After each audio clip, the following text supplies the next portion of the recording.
In the news today, planes grounded at one of the busiest airports in the world. An electrical fire knocked out its power. Now officials warning hundreds of thousands of travelers will be impacted. 7's Danielle Garcia is live in the Newsplex with those details, Danielle. Alex, Olivia, the airport is going to remain closed for the rest of the day. Thousands of flights were canceled. Some were even diverted mid-air. And for a city and airport that relies so heavily on international travelers, many are questioning why there wasn't a backup plan. One of the world's busiest international airports shut down completely.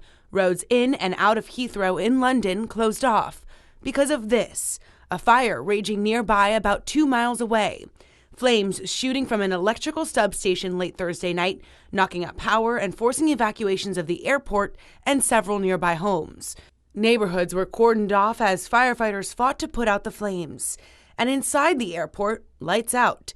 Eerie video showing the dark and abandoned airport. By the time we arrived at the terminal building, there was no lights on in the terminal building. There was a police car waiting on the approach road, and he stopped the taxi driver and said there are absolutely no flights leaving London Heathrow today. Leading experts and travelers to ask, where was the backup plan? For something so important to the British economy, then I would suggest some significant generation capacity should be installed at Heathrow Airport as a backup. As daylight approached Friday, a look at the charred electric station where the fire first broke out. This is going to be a major problem. A major problem causing hundreds of millions of dollars or pounds in losses. The airport will remain closed the rest of today because of the fire.